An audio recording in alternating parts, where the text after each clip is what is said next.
Larissa! Oi, Maíra, tudo bem? Tudo bem, e você? Tudo jóia. Hoje a gente está aqui sozinhas na nossa tenda, só nós duas. E esse espaço também é muito gostoso quando tá só a gente, né, Mar? Sim, saudade de falar entre nós duas, sempre bom. Sim, a gente já estava aqui fofocando, conversando antes e agora começamos a gravar o nosso podcast para compartilhar com vocês que estão nos escutando.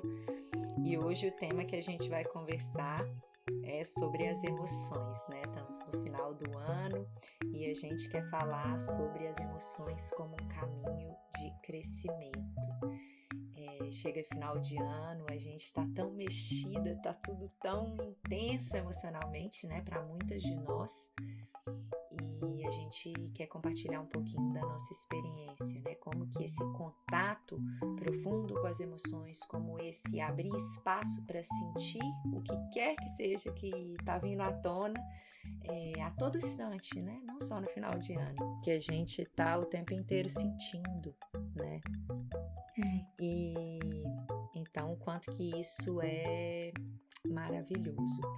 E eu quero começar contando uma história, Mar, que esse mês passado eu tive no Brasil, né? Fui fazer um curso lá, fui fazer alguns eventos presenciais depois também.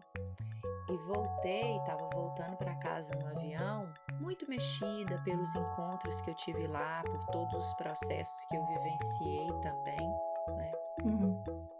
De voltar para nossa terra, a gente que mora fora é sempre um desafio, né? Quando a gente vai pro Brasil. Mexe move, muito com as emoções. Dá um rebuliço aqui interno, né? Então, quando eu tava voltando para casa, eu tava assistindo um filme que chama Adeus Christopher Robin.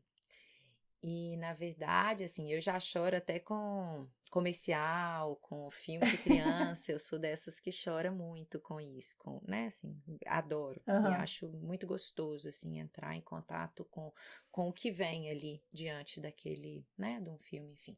Então, eu tava no avião sozinha, o avião tava bem vazio, eu tava sentada, me esparramei lá, e vendo o filme, e aproveitei, assim, né, com tudo aquilo que o filme foi mexendo dentro de mim, fui chorando, e o que eu percebi foi que muitas vezes, né, assim, as aeromoças passavam, e elas, é como se o meu choro, assim, não sei se a palavra incomodasse, assim, mas de alguma maneira elas se sentiam assim preocupadas, como se aquilo fosse ruim, fosse algo ruim, e que elas precisassem de fazer algo por mim para que eu não chorasse, parasse de chorar, né? Como se elas quisessem interromper aquele meu movimento por acreditarem que aquilo que eu estava sentindo era algo ruim. E então elas vinham, assim, uma ou outra, né, era aqueles aviões grandes, então vinham várias, assim, cada uma que via falava assim, nossa, posso fazer alguma coisa? Eu falava, não, tô só vendo um filme, tô chorando, tá tudo bem. E aí uma hora enfiou a cabeça, assim, na frente, falou, que filme que é esse? Nossa, você tá chorando tanto, mas que filme que é esse? e assim, o que eu percebi foi o quanto que, né, não só nesse episódio, mas só para ilustrar, né, o quanto que a gente anda desconectado das nossas emoções, assim, né, o quanto que nós, seres humanos, a gente tem uma crença, o quanto que a gente foi educado, né, dentro de uma cultura que não tem a menor noção do que são as emoções e de como lidar com essas emoções, né? Então a gente pensa que existem emoções boas e emoções ruins. Então quando eu tô sentindo, não sei, tristeza, ou medo, ou raiva, né? A gente classifica ou aprendeu a classificar isso como emoções ruins. E a gente quer logo afastar essas emoções do nosso campo, né? Assim, a gente quer afastar isso e reprimir, esconder, e que isso saia logo de cena para eu voltar para o meu estado natural, assim, né? Para eu voltar para o meu centro. Isso tem que sair logo.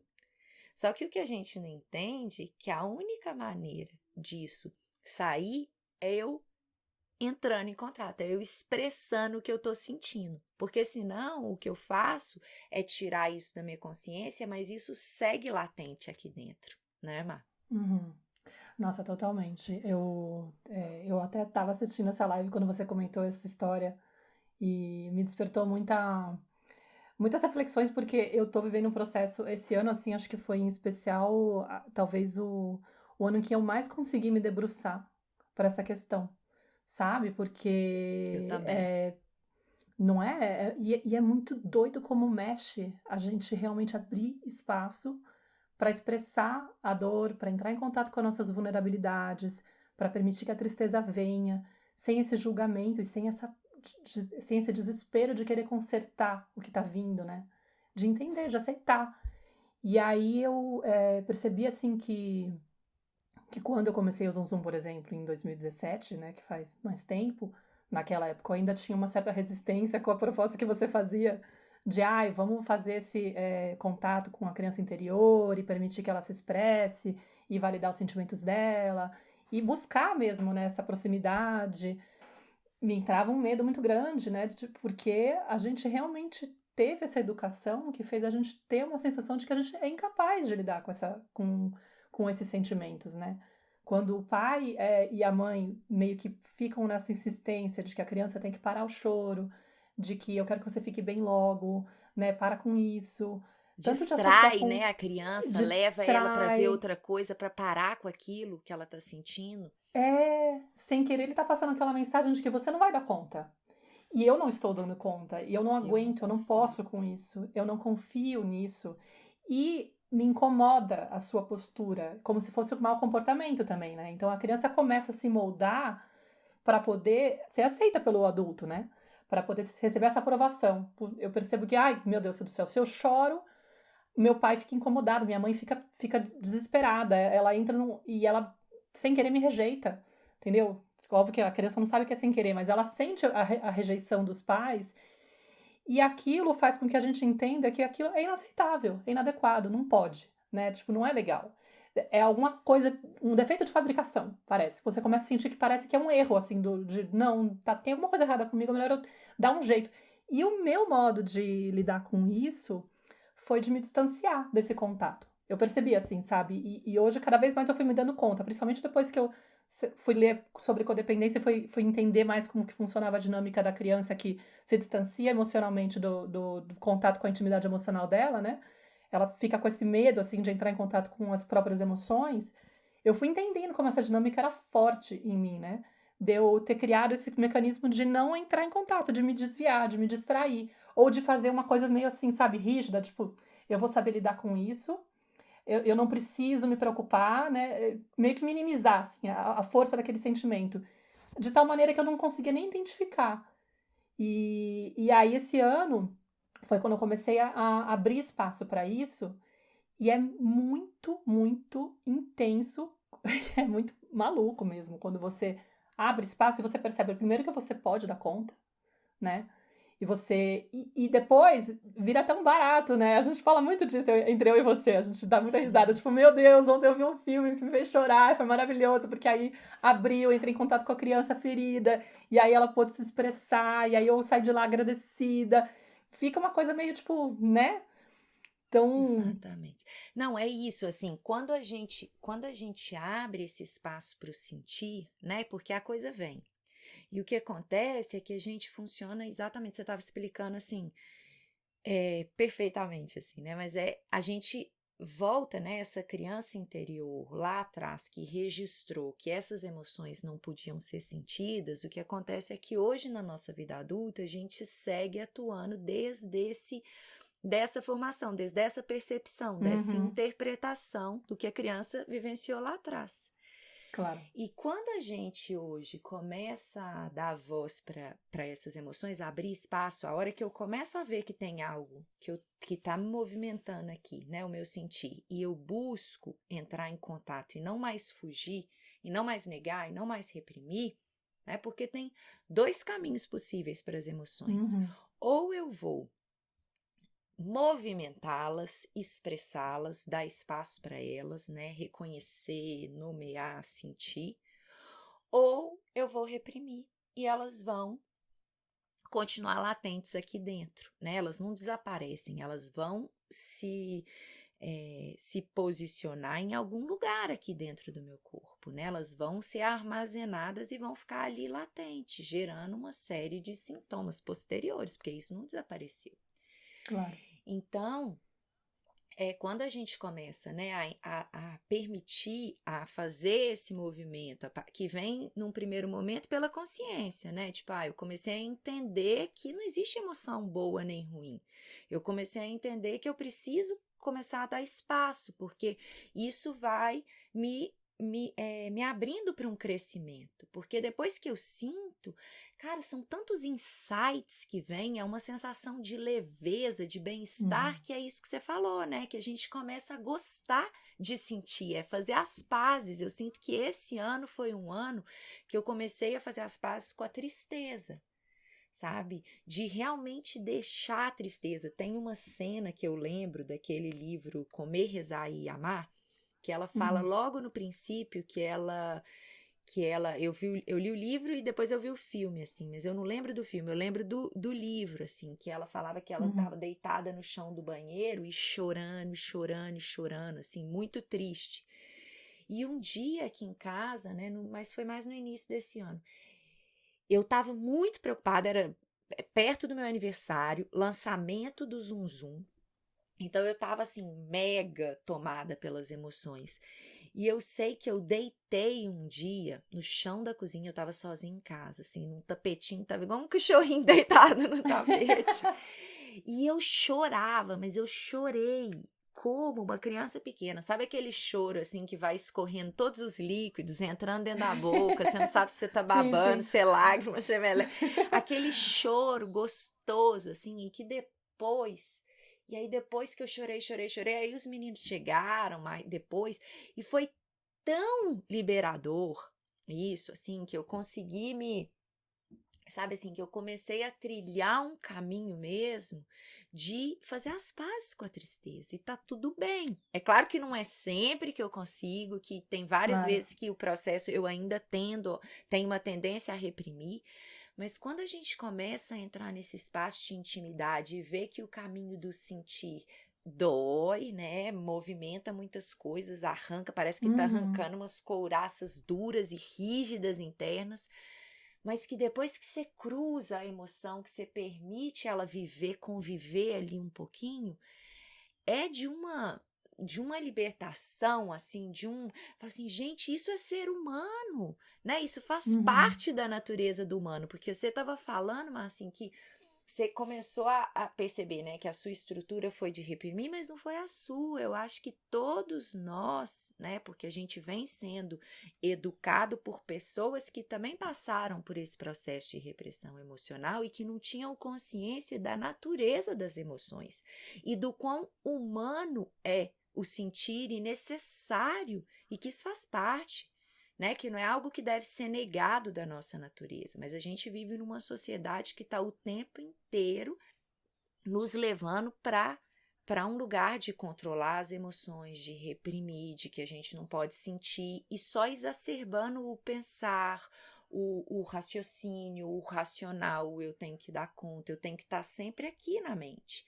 Essa parte nossa, a gente está quase que dissociado, né? Assim, é só um cabeção e um coraçãozinho pequenininho, que não tem espaço para isso.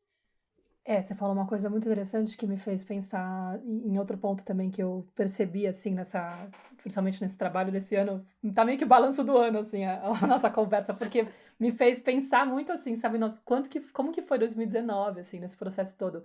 Mas quando você fala que você fez as pazes com a sua tristeza, eu sinto que para mim foi uma questão de aceitar essas emoções que são, né, mais, entre aspas, negativas, mas que o processo foi a partir do momento que eu acolhi esse lado, eu passei a me amar mais, a me aceitar como um todo, assim, sabe? A gente falar, meu, você é linda, ainda que você tenha esses momentos, entendeu?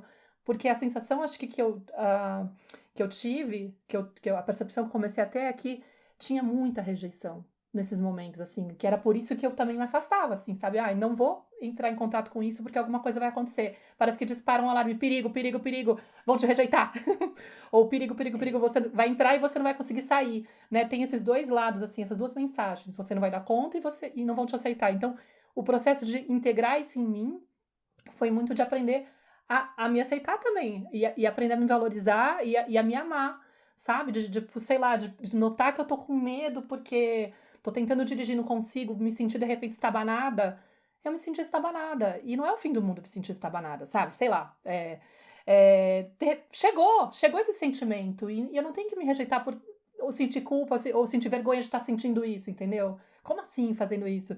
Ou seja, comecei a usar cada sentimento desses que vinham como se fosse uma oportunidade para eu me observar e falar assim: uau, o que eu tenho que prestar atenção de mim e cuidar de mim e acolher em mim para ressignificar isso, para limpar isso.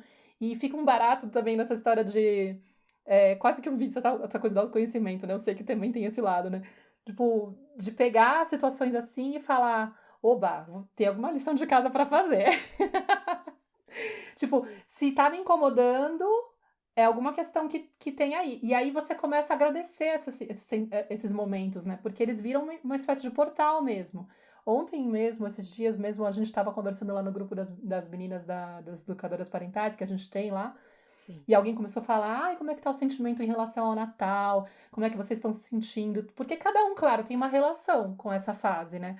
E tem gente que vai ficar super mexido porque teve uma infância mais difícil, ou porque tem uma relação esquisita com essa época, então acaba ficando sensível, né? Tipo, mexido, e é difícil. E aí eu fui compartilhar a minha história, né, para poder contribuir um pouco com a discussão, porque eu fiquei bem interessada em participar e falar um pouco de mim. E aí foi engraçado, porque eu fui atrás de uns vídeos de quando um vídeo que eu fiz em homenagem à minha família, um ano antes de vir pra cá, antes de vir pra Espanha, que foi em 2011, né? O vídeo era de 2009, na verdade. E eu vim em dezembro de 2010 para 2011, né? E aí, quando eu assisti o vídeo, aquilo começou a despertar muita saudade, muita nostalgia, porque, claro, a minha família é gigante e a gente tinha umas festas assim, com 60 pessoas, nós somos 30 primos, minha mãe tinha 12 irmãos, então as festas de Natal eram uma coisa muito vivas, assim, sabe? A gente fazia, por exemplo, vivo, fazia declamação de poema, fazia apresentação teatral, Que apresentação de lindo! música, era uma coisa, assim, super envolvente. Às vezes vinha uma pessoa de fora porque estava meio perdida, não tinha pra onde ir, chegava lá e chorava na festa, falava, gente, eu nunca assisti uma coisa dessas, nunca vi isso, sabe? E quando eu vim pra Espanha, em 2011, minha mãe morreu nesse ano. Então, tipo, eu perdi a minha mãe, meu avô já tinha morrido, minha avó morreu um ano depois. Eu nunca mais fiz um Natal em família no Brasil. Eu nunca fui pro Brasil desde lá até aqui. E a minha forma de lidar na época, que eu comecei a frequentar o Natal da família do meu marido, que na verdade era uma coisa totalmente sem graça comparando, porque eram 3 gatos pingados e um jantar super, tipo, normal, assim, parecia uma festa. Aliás, não parecia uma festa, parecia um jantar. E eu tendia a comparar, e aquilo me gerava muito sofrimento. Então, para eu não sofrer, eu comecei a fingir que era um jantar qualquer.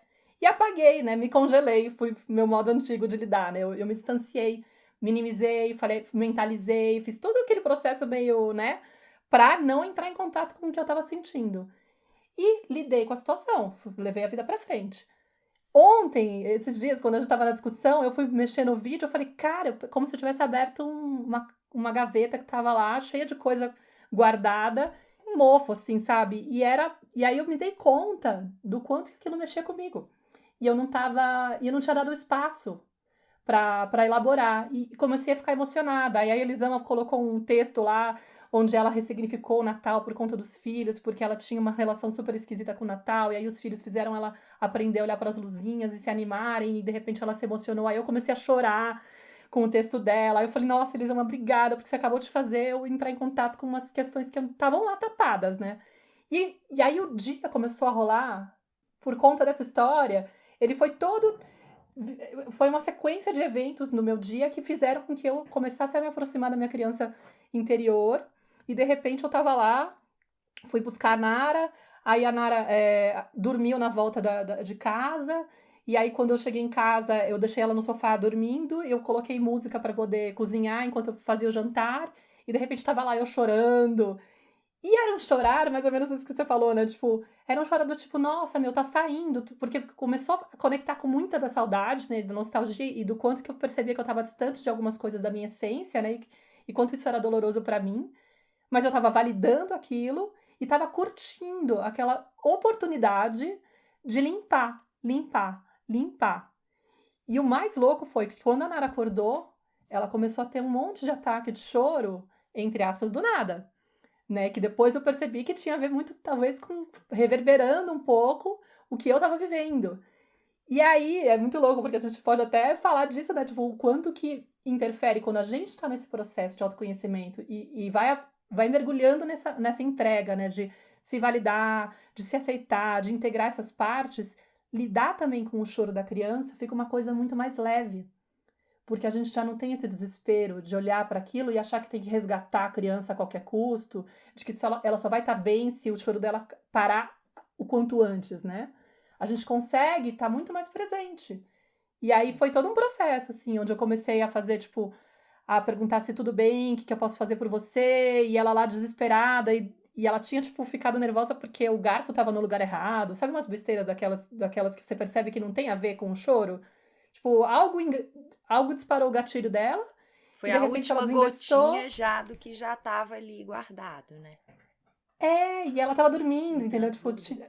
acordou e de repente saiu do controle, assim, a emoção dela. E aí eu olhava para aquilo e ficava pensando, uau, se eu tivesse num estágio anterior do meu estado de consciência, eu estaria com certeza dando uma bronca nela, porque não tinha sentido ela estar chorando. E hoje eu olho e falo, deixa a emoção dela vir e se expressar. E eu fui oferecendo apoio, sabe? Pus a mãozinha nas costas dela e fiquei fazendo oponopono, falando, eu sinto muito, me perdoa, eu te amo, sou grata. Super tentando passar tranquilidade para ela e falando, filha, tem alguma coisa que eu posso fazer por você? Né? De certa forma, ela estava meio que sendo. Eu poderia estar interpretando que ela estava sendo ingrata, porque ela estava, tipo, meio que reclamando de, ai, cadê o queijo, não sei o quê, não, mas ela estava, tipo, tentando lidar com aquilo. E eu olhava para ela e falava assim, ela não sabe o que fazer. Ela precisa de ajuda. E aí eu fui falando, tipo, filha, se você precisar, eu tô aqui. Se quiser, você pode ficar no meu colo. Tá tudo bem se você precisar chorar, sabe? Dando espaço para ela. E demorou um tempinho, assim. Eu fui lá observando, de vez em quando eu intervinha, mas eu deixei ela lá tranquila, né? Consegui permanecer. E acho que eu tinha acabado de fazer a minha limpeza também, né? Então eu tava muito serena. E aí ela aceitou o meu colo. E nessa hora eu peguei ela no colo, eu cantei pra ela a música do Chororô, que eu costumo cantar nessas horas que ela adora. E ela foi silenciando, foi silenciando. Eu fiquei perguntando: você tá melhor? Você tá melhor, querida? Você quer alguma coisa? Você precisa de algo? E ela me abraçava, assim.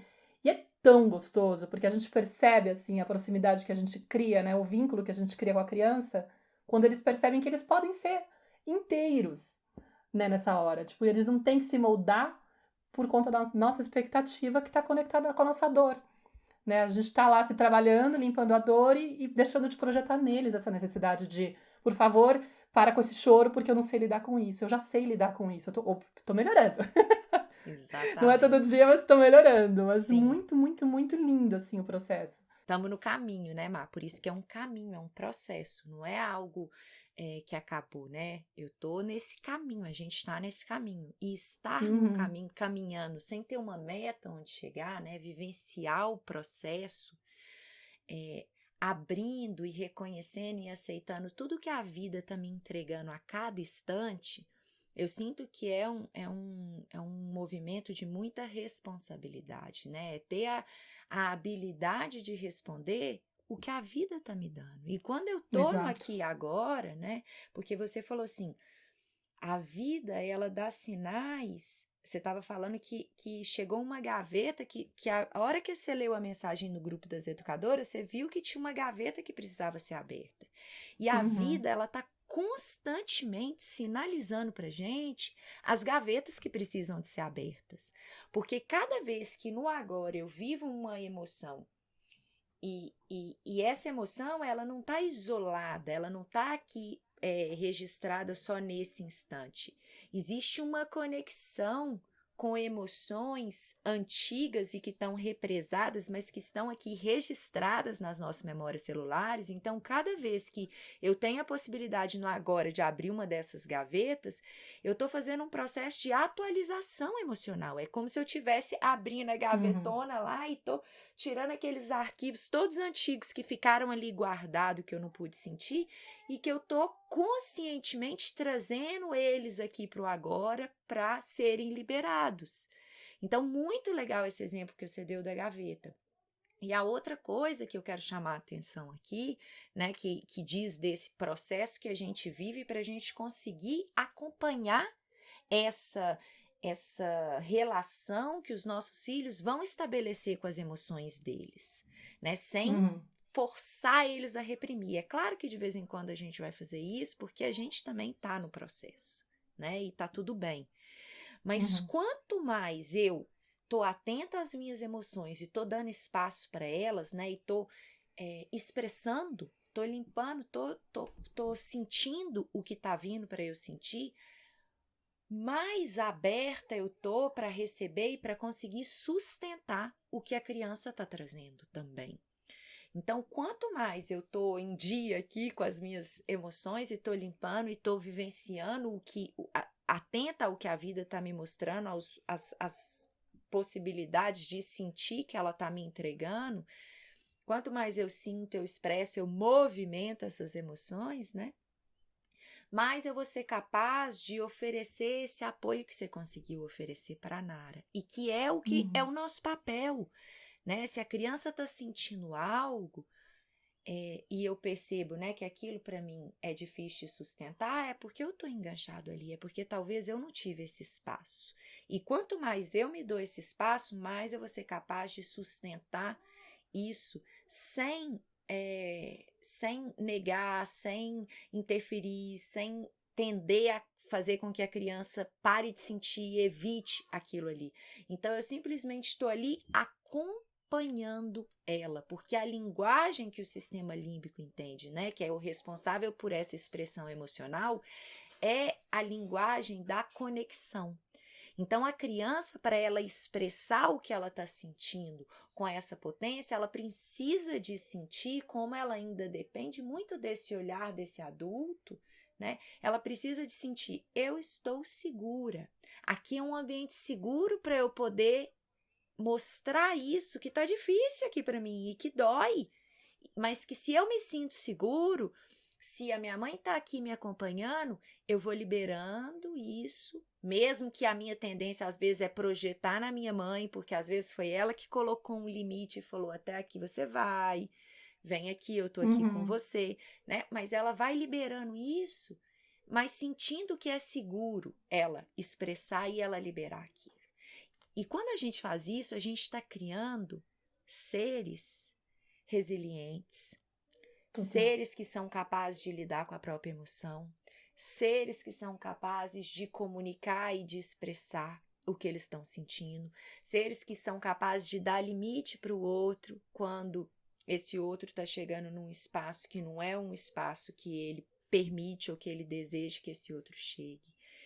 Diferente da gente, que está tão desconectado das nossas emoções e que vive isso de uma maneira tão distante, tão dissociada, tão punitiva, tão desorganizada. Tão insegura também, né? A gente tem muita insegurança.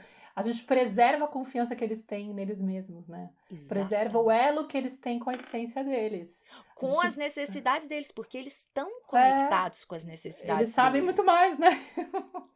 Estão no momento presente. Exato. É a gente que deveria se abrir muito mais para o que eles estão trazendo. Não, total. Tipo, eu considero que aprendo muito mais, sabe? Eu sair desse lugar professoral, né? De achar que eu tenho que ensinar. Tem a ver também com esse paradigma antigo, né? De que a gente acha que a gente que tá lá a gente sabe o que é melhor para eles, mas muitas vezes a gente tá, inclusive, projetando as nossas histórias neles, achando que eles estão vivendo uma questão que, na verdade, é nossa, que eles não estão vivendo. E aí a gente já quer resgatar eles de uma história que é nossa, e a gente tá transferindo a nossa história. Eu acho que é isso. Teve até um momento, assim, que foi bem bonito, que no final de todo esse processo com a Nara, no final do dia, pouco tempo depois, né, a gente jantou, ela já mais calma, mais tranquila, Eu fui perguntando se tá melhor, tô melhor, mamãe, não sei o quê. Aí a gente foi limpar as coisas pra levar pra cozinha e tal. De repente ela correu e me deu um abraço. Eu tava em pé, né? Ela me deu um abraço na perninha, assim. Aí eu agachei, dei um mega abraço nela. E eu senti aquela coisa transbordando. E ela não falou nada, óbvio, né? Ela tem quase 5 anos. E eu ficava pensando, gente do céu, que coisa maravilhosa. Porque parecia que ela tava me agradecendo, assim, sabe? Eu senti como se fosse uma coisa de agradecimento. E aí eu senti aquela coisa transbordar. E falei, caramba, meu, o que os filhos não fazem, né? Porque você falou dessa questão dessas gavetas que a vida vai sinalizando o que a gente tem que abrir. E eu sinto que o filho vai sinalizando o tempo todo, né? Que cada vez que você se enrosca com uma questão com a criança, é uma oportunidade de você falar, meu, tem alguma coisa aí atrás, meu. Não Total. é à toa, entendeu? Porque é sempre de dentro de nós que sai esse incômodo, esse gatilho da dificuldade que a gente tem para lidar, né? Então, acho que fica aqui um pouco esse incentivo, esse convite, meu, quem ainda tiver ressabiado de entrar em contato, eu sei que é assustador, a gente fala bastante disso nos podcasts, né? A gente sempre tenta incentivar as pessoas que ainda estão com restrição quanto a isso, lembrando que a gente é adulto, que é diferente, a gente não é mais aquela criança frágil que está desprotegida e que está num ambiente desamparado, né? Emocionalmente, porque os adultos estão ainda muito pouco conscientes para poder trazer esse amparo. A nossa infância foi outra, os nossos pais não tinham essa consciência. Hoje a gente está com muito mais capacidade, habilidade, ferramentas e apoio para poder viver esse processo, sendo adulto, inclusive. Então, não é tão desesperador. Pode ser o primeiro passo, assim, para você começar a fazer, mas depois você pode realmente tornar isso uma prática que vai ajudar muito, né? E também entender que acho que é importante também a gente ter essa ideia disso que você falou, do caminho, né? De entender que é um processo, de que não é uma coisa linear, não é uma coisa que você vai conquistar e de repente você nunca mais vai voltar a agir da outra forma, mais inconsciente. A gente vai ter os momentos de inconsciência que a gente não vai conseguir dar conta e não vai conseguir oferecer esse amparo. Mas é lindo quando a gente se abre para viver isso. Sim. Sabe? É lindo e maravilhoso e transformador e curativo e tudo que tem de bom. É. Não é? E essa sensação, assim, que você tá chamando, para mim, quando eu consigo acompanhar os meus filhos nesse processo da expressão emocional deles, sem me embolar junto e tender a Uhum. reprimir, é uma sensação, é isso que você falou, assim, é essa sensação de gratidão, de falar, meu Deus, é isso que Que traz sentido, que né? faz sentido para a vida. É um sentido para a Uhum. vida. Da mesma forma, quando a gente consegue esgotar uma emoção e sentir, e ir lá e deixar arder, arder, arder, arder, até que não tem mais nada para sentir e você respira. E a gente é inundado por uma sensação de gratidão, de Uhum. paz, de bem-estar tão profunda que é isso. Né? Então a gente quer deixar aqui, a partir dessa troca que a gente fez hoje, esse convite para que vocês que estão escutando a gente possam vivenciar as emoções cada vez mais, deixando elas se movimentarem, deixando elas, porque é o caminho natural. O caminho natural das emoções é o sentir e o expressar. Eu sinto e logo eu expresso, né? Então, esse é o convite desse episódio de hoje. A gente está muito agradecida, emocionada aqui, né, Mari? Sim, sim. De estar só nós duas. A gente entra, eu acho que quando está só nós duas, a gente entra numa conexão, assim, num processo que é curativo e Muito terapêutico forte. pra gente Sim, também, sim. né? É quase que uma Sim, com certeza. terapia. Espero que vocês tenham gostado. Contem pra gente como que esse episódio tocou vocês, se fez sentido, se vocês têm sugestões de temas, se vocês querem fazer perguntas, fiquem à vontade. A gente está super aberta para escutar vocês e receber essa troca. Quando a gente também se abre e escuta vocês, é muito, muito potente. A gente leva em consideração cada comentário. Às vezes vocês escrevem para Maíra ou para mim, a gente sempre manda uma para outra, mostrando, olha que lindo, fulano escreveu isso, recebi essa mensagem falando da tenda. Aqui é um espaço muito seguro para vocês se mostrarem, porque nada do que vocês trouxerem vai vai ser olhado de uma forma, né, talvez tentando excluir, vai ser integrado e a gente vai ver como que aquilo reverbera dentro da gente e tentar acolher ao máximo tudo que vocês estão trazendo pra gente. Então, obrigada por chegar até esse momento aqui no finalzinho dessa conversa, obrigada pela sua presença. Mar, brigadão pela presença, foi super muito obrigada, Clarissa, tenho um prazer enorme de ter esse podcast com você, sempre me emociono. Hoje acho que esse tema traz, né, o fato de estar acabando o ano e tá mexendo muito com as minhas emoções, eu tô sensível esses dias e feliz de estar aqui e agradeço também as ouvintes, os ouvintes, as pessoas que estão aqui com a gente, tô louca pra ouvir os comentários também. É isso, que o ano de 2020 seja maravilhoso para todos nós. Então vamos lá, gente, o nosso contato, né? Meu contato é clarissa@bifamily.com.br. Também vocês me encontram nas redes sociais. O meu é contato@cantomaternar.com. Vocês podem escrever tranquilamente que a gente tenta dar um jeito de responder a todos. Às vezes demora um pouquinho, mas a resposta chega. É tá isso bom? aí. Então, obrigada. A gente se vê no próximo episódio da nossa tenda. Obrigada por entrar aqui e desfrutar desse espaço com a gente. Um beijo e até a próxima. Um beijo. Tchau. Tchau.